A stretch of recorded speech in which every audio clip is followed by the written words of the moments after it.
100 ways my good is coming to me. That are at least 100 ways my good is coming to me. That are at least 100 ways my good is coming to me. At least 100 ways for me to believe. A countless blessing and I don't receive. There are at least 100 ways my good is coming to me. There are at least 100 ways my good is coming to me. Now you got at least.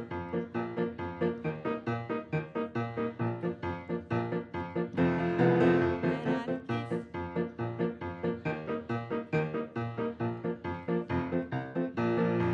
At least 100 ways for me to receive. And I met my God, and I do believe that at least 100 ways my good is coming to me.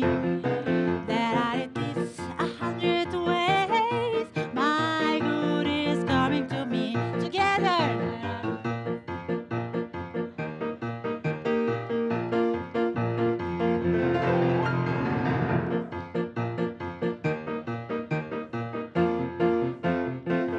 Yeah, my good is coming to me. Yeah, my good is coming to me.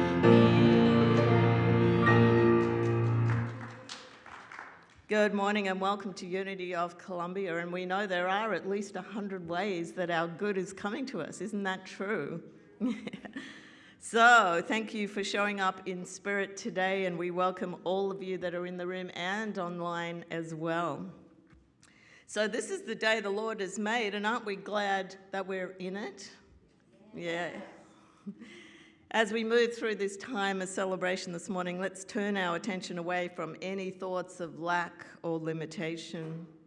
We raise our expectations. Say that with me, I raise my expectations.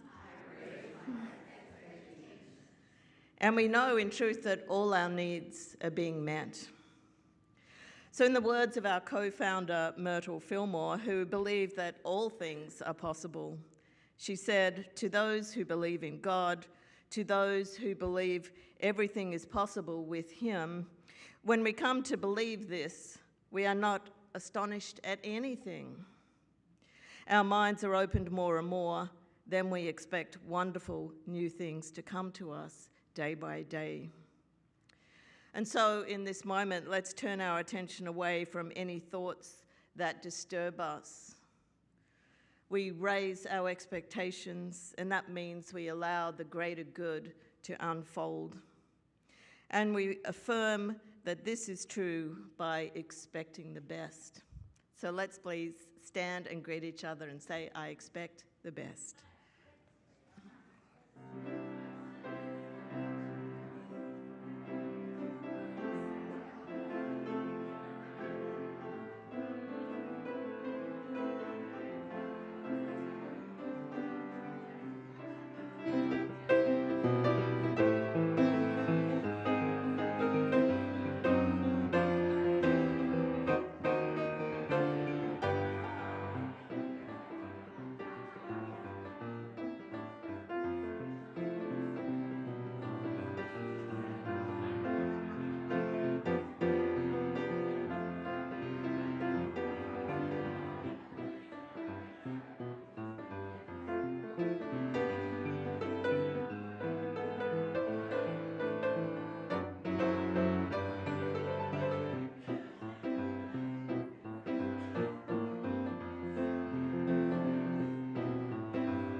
My name is Leah, and I'm going to be your facilitator today, if I can get the words out.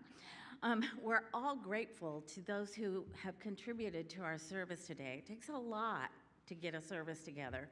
Welcome, everyone, to Unity of Columbia. Thank you to those joining us in person and online as well. And we do ask those of you in the sanctuary to make sure your cell phones are turned off so that we don't have any disturbances. We had funny stories during the gumbo about people leaving their cell phones on accidentally. Anyway, inside joke, sorry. We especially want to welcome you if this is your first time in joining us at Unity. The ushers have a special packet for you. It's my pleasure today to get to read a wonderful reading from a past president that is a fabulous, in my estimation, was a fabulous president and humanitarian, Jimmy Carter. We have become not a melting pot, but a beautiful mosaic. Different people, different beliefs, different yearnings, different hopes, and different dreams. Please join me now in affirming our vision, mission, and core values. Our vision is we celebrate a spiritually awakened world. And our mission is we inspire the awakening and practice of divine love in every heart. In addition, we celebrate our core values, knowing that we have come here to be spirit-centered and to express the values of love, peace, and connection. Well, it's very exciting to talk about the announcements today. A big thank you about the gumbo luncheon. It was a huge success. Thanks to Jim and Bill who organized it. I think all of us that were able to participate, we had a great time. Thank you to the men's group who worked in the kitchen and the women's group who provided the king cakes. I got a baby. The event raised over $681, and we appreciate everyone who participated, especially those that ate gumbo. Yay! And of course, that leads us right into our next fundraiser. The March book sale is in the Solar Gallery. Browse the sale on Sundays after church or Monday through Thursday from 9 to 3. Book donations can still be left in the Solar Gallery. Cash, check, or Venmo are accepted. Then one of our next activities is to volunteer at the food bank. Please sign up to volunteer on Thursday, March 13th from 5:30 to 7:30. You must sign up in the foyer and register with the food bank. There is a link in the newsletter or on their website by March 6th, which is coming up this week, to participate. And then lastly, today is Birthday Sunday for all the March birthdays. Okay, thank you. And now I'd like to invite Joe to read our daily word. Thank you. Good morning, I'm Joe. So the daily word is positivity. Through positivity, I can do all things through the divine presence within me. I've heard it said most people are about as happy as they make up their minds to be. These words show me the importance of positivity and how an upbeat attitude can keep me afloat upon the rough waters of life. Positivity helps me see the world as full of joy and possibility. Difficulties may arise, but my confident faith in the goodness of God gives me the power to cross the stormy seas, to find calm waters and the warmth of sunshine. The light of God surrounds, enfolds, and uplifts me. When I center my thoughts on the divine within, I feel equipped to meet all challenges. God's indwelling grace sees me through the stormy days, even if squalls of sadness toss me about. By faith, I will outlast the gales and reach calm seas again. The reading from the scripture is Proverbs 4:23. Keep your heart with all vigilance, far from it flow the springs of life. For from it flow the springs of life. And say with me again the word positivity.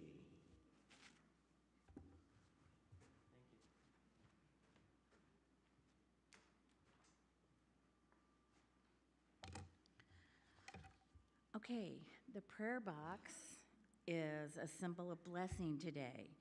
In prayer, we expand our awareness, knowing that we are expressions of God. We open our minds to receive an abundance of all that's necessary to fulfill our soul's purpose. We now hold others in prayer. Please speak your loved one's name aloud so that we can collectively hold space. United States,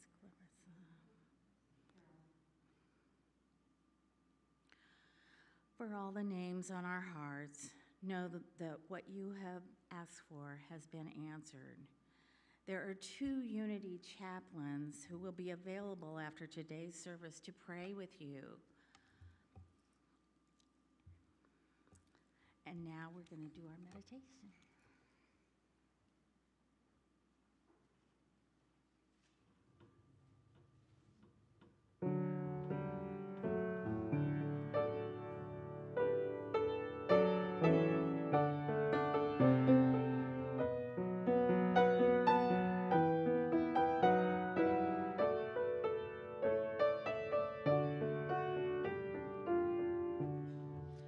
There's a sweet, sweet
It's time for our meditation.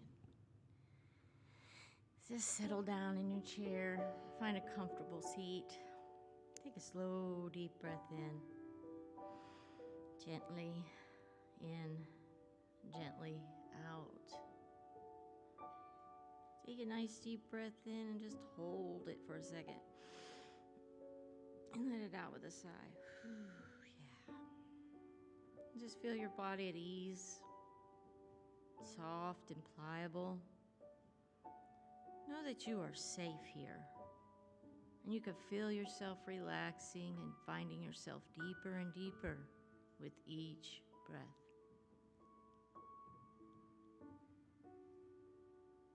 Now bring your awareness to your heart. Breathe in pure white crystal light into your heart center.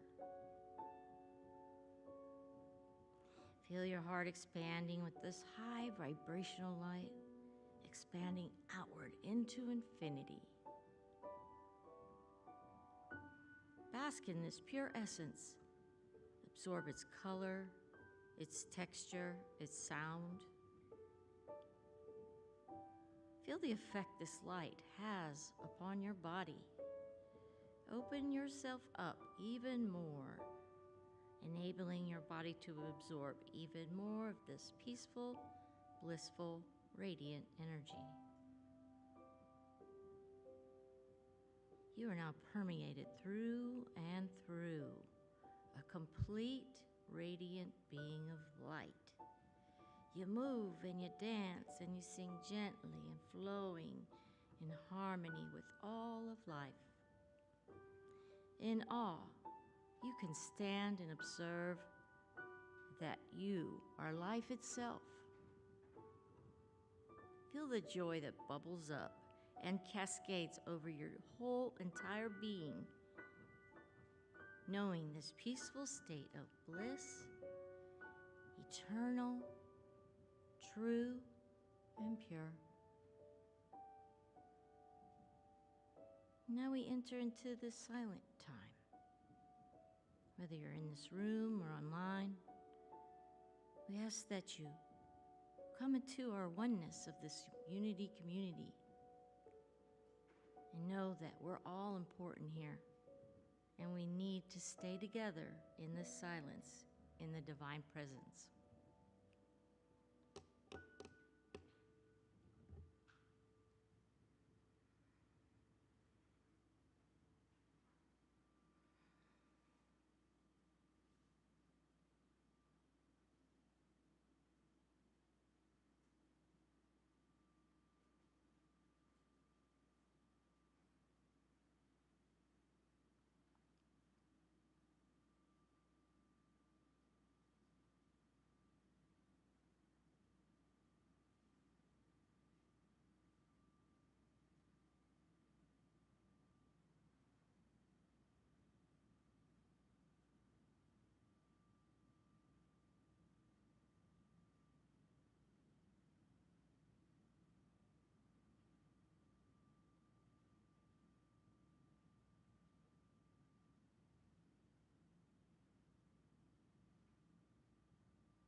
Bring yourself gently back.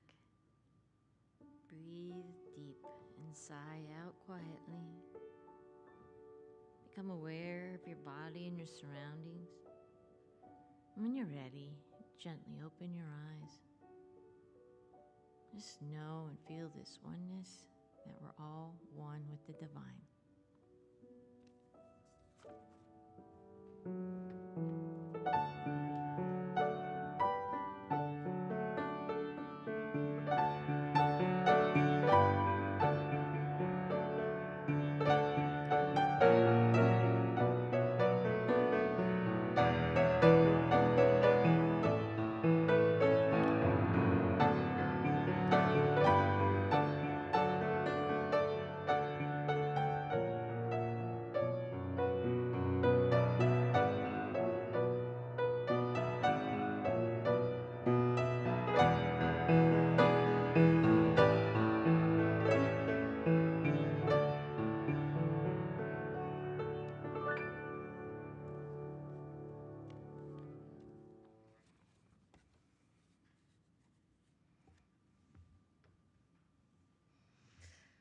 Division, diversity, and this month we move into the power of wisdom, represented by the colour yellow.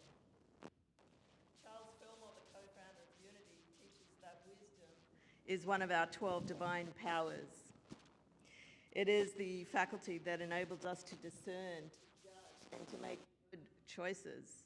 So it's very useful. But according to Fillmore, wisdom is more than just intellectual knowledge. It is spiritual understanding. It's how we perceive the truth beyond appearances. It's the voice of divine intelligence, and it means that it comes from a place of love.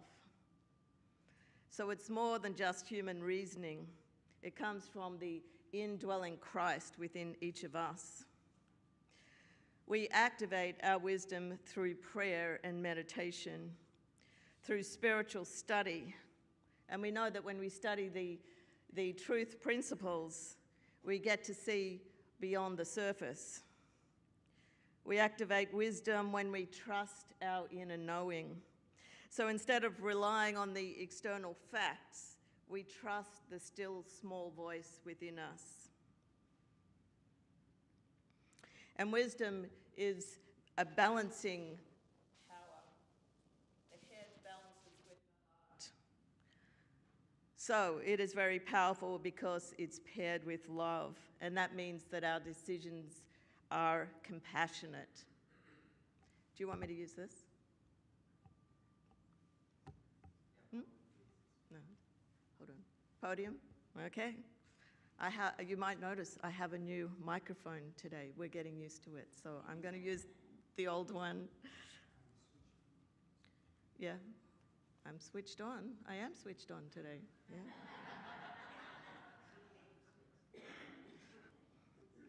So Fillmore says that spiritual understanding is the ability of the mind to apprehend and realize the laws. And we know that the laws are the principles and the divine ideas. It's the power that we use to make decisions, to navigate challenges, and when we need to discern the truth.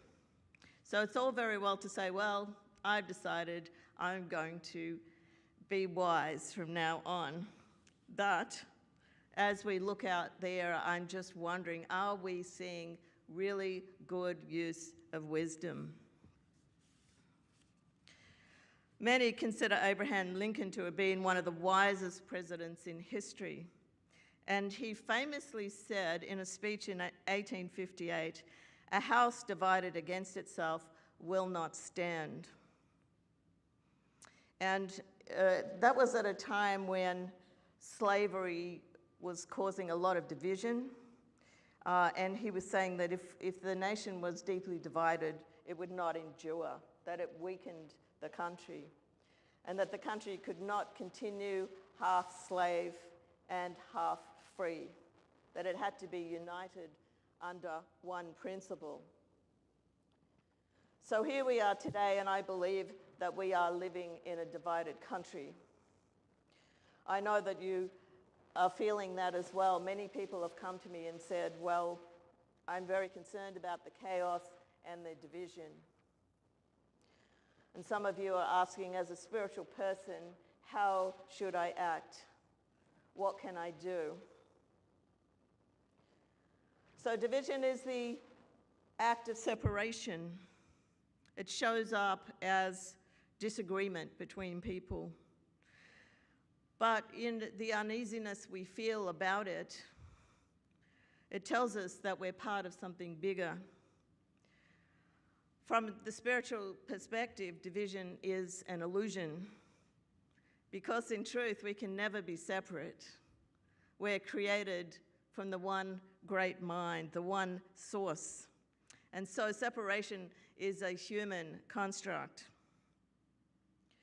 Division is rooted in fear of difference. Notice all the talk around immigration, making them out like they're the enemy, the us and them. Division is rooted in a fear of change or a fear of losing power, and it creates walls. It leads to conflict and to misunderstanding. In Genesis 11, there's the story of the Tower of Babel, and it says, people once spoke the same language, then their speech became divided, causing confusion and separation. And so it's a funny story because the people build this big tower because they think that that's the way to reach God. It's a little bit of an egocentric way to do it, but it does tell you they had a bit of an illusion of separation because they thought that God was up there in the sky somewhere. They didn't quite get the idea we have now that divinity is within us. So their faith was pretty well put into this external structure, this big, tall Tower of Babel. Well, a few weeks ago, I was at Unity Village, and I went to the Unity Summit. And I don't know if you've ever been to a Unity Summit. It's basically 2 whole days of business meetings, which can be a little tedious. I like it because I like to know all the details about things. And at the end of the second day, right in the afternoon, I was flagging a little bit. And then they said something that really caught my attention. And I'm going to share it with you today because I think it's really great. Unity Worldwide Ministries has recently put out a statement of social action. And so I'm going to show you a little bit of that. Where there are divisions of opinions, beliefs, and perspectives, Unity embraces and cherishes the diversity of gender, age, race, ethnicity, national origin, range of abilities, sexual orientation, gender identity, financial means, education, and political perspective. So that pretty well covers lots and lots of differences. And we know that diversity is one of Unity's core beliefs. It has been for a very long time, and I would say that Unity spoke about diversity way, way back when many of the traditional churches didn't mention it. While division is rooted in fear, diversity is rooted in love. Diversity recognizes that differences are not threats, and it celebrates the uniqueness of different cultures and perspectives and ideas. So diversity says to us, well, come on, we can hold a different point of view and we can still respect each other. And while division is based on the false belief that we are separate, diversity is based on the truth that we are one. And we're just expressing in many beautifully different ways. It's a bit like a forest. There are different species, different trees, different plants, a whole lot of different animals, and yet they coexist in a kind of ecosystem that thrives. In 1 Corinthians, Paul said there are many parts but one body. And that was a kind of symbolic way of him saying that, you know, we're each unique, we have a special role to play, and we're all necessary for the whole to function. And so when people focus on the ideas that that person is not like me, that person is not in my group, I'm not comfortable with that person, we're not understanding how the ecosystem works. And we're not seeing the differences as sacred expressions of the one.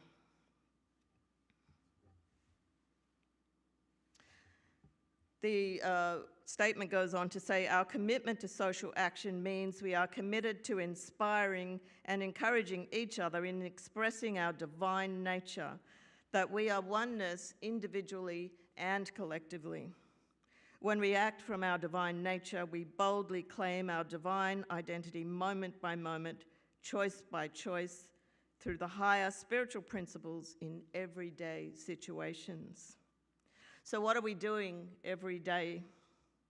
What do we do when we go shopping, when we go to work, or when we sit in the cafe? Are we expressing our divine nature and encouraging others to do the same? It means we are called to make a difference in our larger communities, to serve, awaken, support, and partner with anyone who faces injustice and oppression. So how are we doing that? How are we supporting those who are facing injustice? Are we here to express our own divine nature, and are we here to see it in others? The statement continues. Where there is fear of another, unity strives to foster a climate of purposeful inclusion, standing for everyone's right to create a life of their own choosing. And so it's all very well to have a policy of diversity, but it's just a policy until we put it into action. And that's when it becomes inclusion. So how are we being inclusive? Are we inviting in people who are different to us? Or are we stepping out of our own box and going towards them? Where there is oppression and hatred, we pledge to be an advocate for the well-being, respect, and civil freedom of every human being. Any action that seeks to discriminate against individuals or classes of individuals based on prejudice, stereotypic profiles of national origin, class, creed, race, ethnicity, physical ability, sexual orientation, or gender is in opposition to the core beliefs and values established by our founders. And so this is a strong statement. Are we standing for everyone's rights, not just our own? What do we stand for? It's very clear in this document that as Unity people, we do not stand for discrimination, oppression, hatred, and prejudice. We stand for respect, understanding, well-being, freedom, and inclusion, and allowing people to create a life of their own choosing. These are core beliefs of Unity. And I put copies of this statement of social action in the foyer, so feel free to take one so you can ponder on it during the week. We're all pretty well aware of the story of Rosa Parks, who refused to give up her seat on a segregated bus. But what's more interesting about that story is what happened afterwards. The black community refused to ride the buses. They walked, they carpooled, local churches transported them to work, and it became known as the Montgomery bus boycott.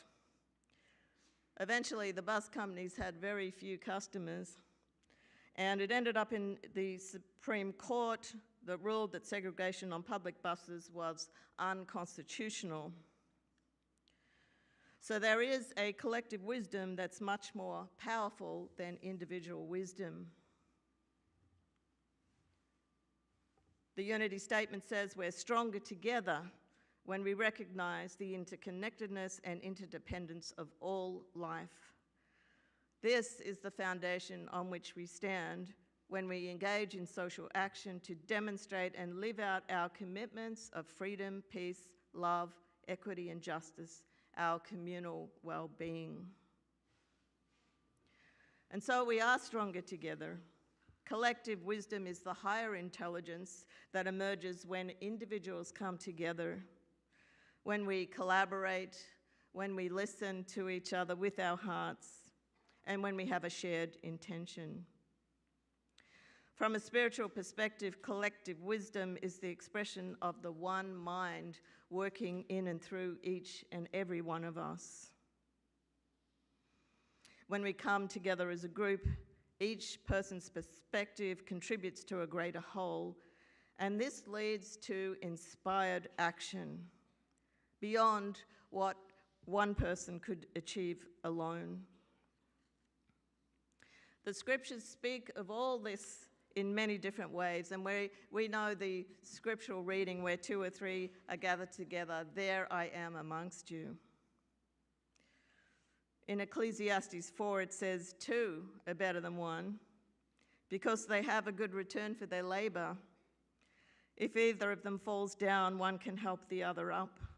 A cord of 3 strands is not quickly broken.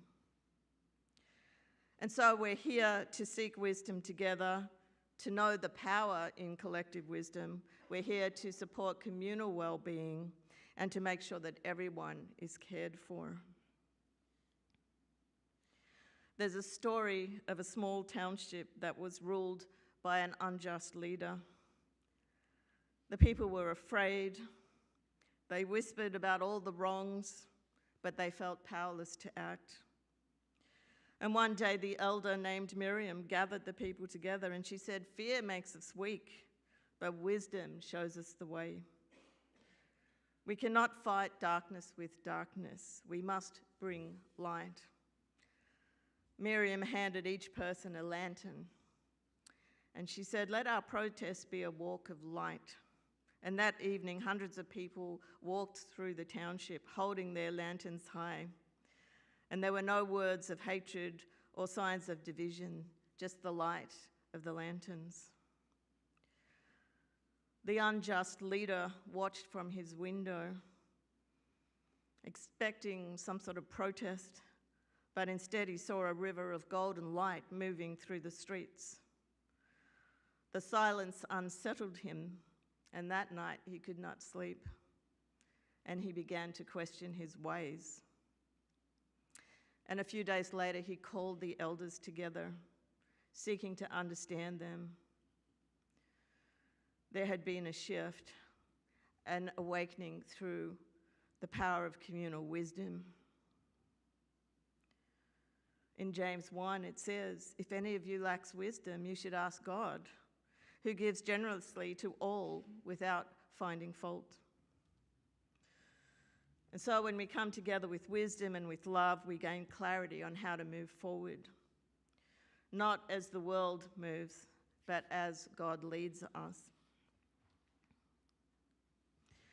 An anthropologist was visiting an African village, and he proposed a game to a group of children.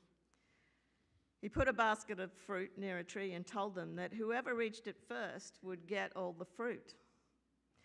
And so he gave them the signal, and the children all held hands and ran together, arriving at the tree at the same time.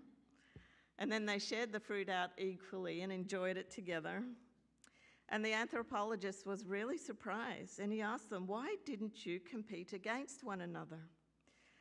And one of the children replied, "How can one of us be happy if all the others are sad?"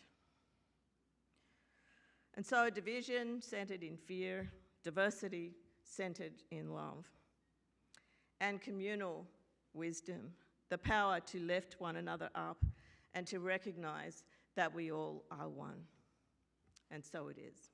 Amen.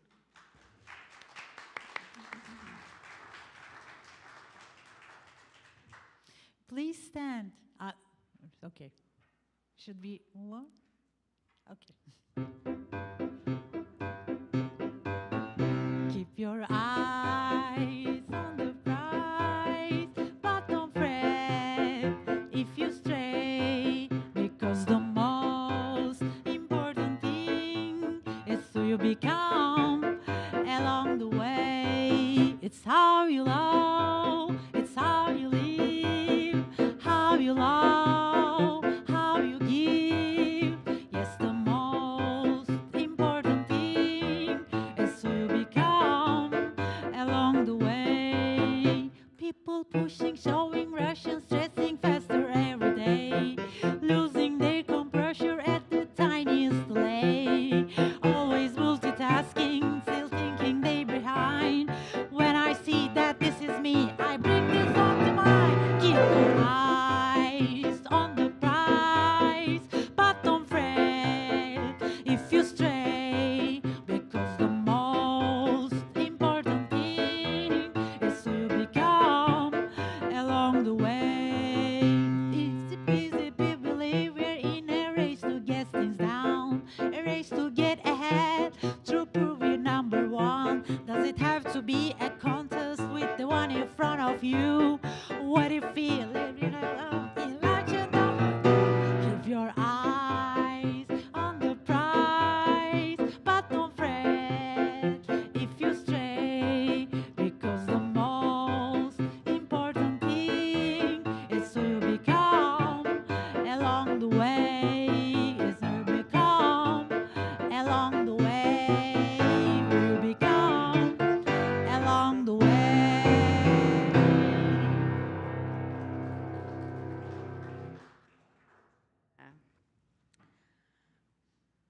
We now place a blessing on our gifts as we put ourselves into the law of circulation.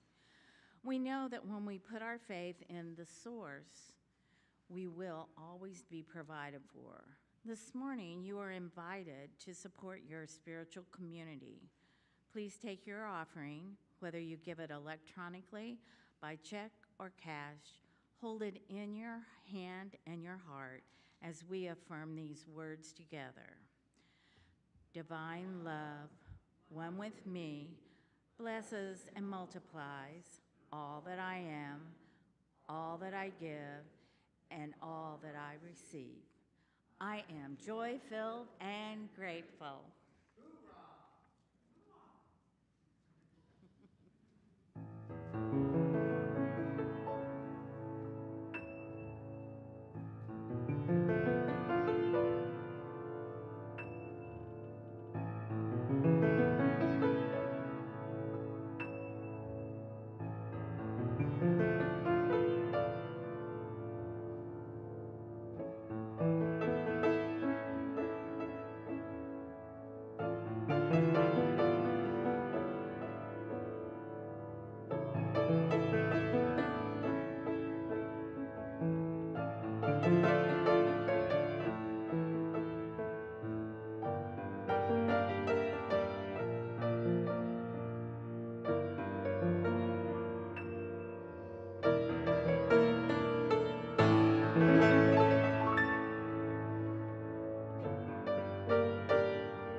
Thank you, Seta. That was absolutely lovely.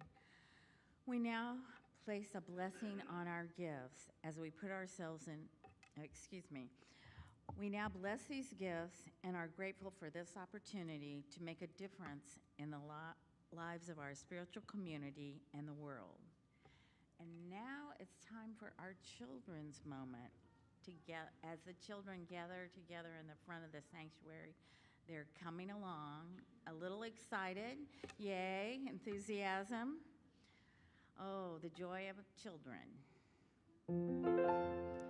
This little light of mine, I'm gonna let it shine. This little light of mine, I'm gonna let it shine. This little light of mine, I'm gonna let it shine, let it shine, let it shine, let it shine. Hello, everybody. So today we were talking about what to do when we need to fill up our spiritual cup. You know, sometimes our cup can get a little low, can feel almost empty, but we can always reach to a spiritual place, to a higher power to fill up our cup when we most need it filled. So we were thinking about things that fill up our cup, and we were making our little cups with our little drops, and each drop has something that fills us up. And so maybe some of our friends here can share what some of their drops were going to be. We were taking our time, so we're going to have to finish it a little bit when we get back to the room, but I think we had some really good ideas. What were some of the things that fill up your cup? The things I did were family group hugs, playing with Gracie, and seeing rainbows. Those are some really good. Those would definitely fill up my cup for sure. What were some things that filled up your cup? Some things that I was thinking was being with family and friends and being alone, like out in nature, just sort of to think. Yeah, those are great things to fill up your cup. And did we have some thoughts over here about filling up our cup?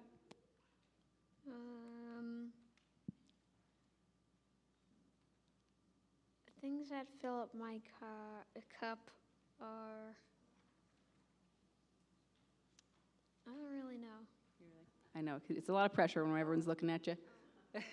I just thought of one. It's seeing a flat rat. Okay, and did you have one to share? You wanted to share? My cat.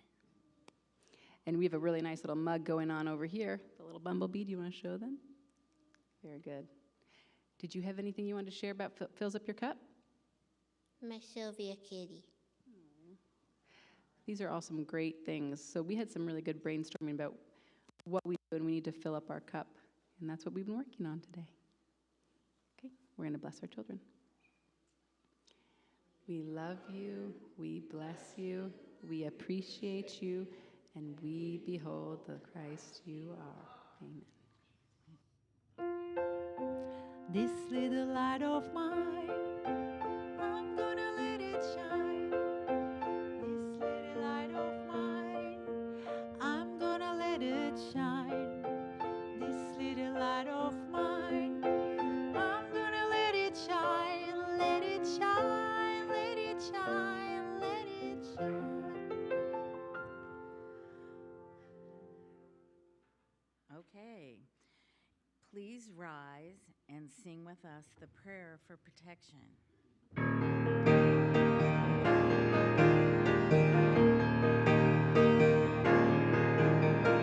God is here, the light of God surrounds us.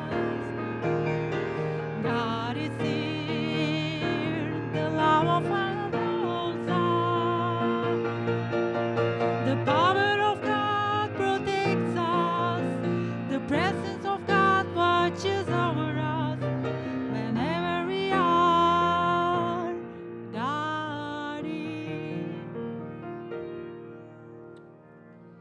And as you move through your week, I invite you to show up in the world as you were wonderfully and beautifully made, in joy and in pure love. Wherever you are, God is.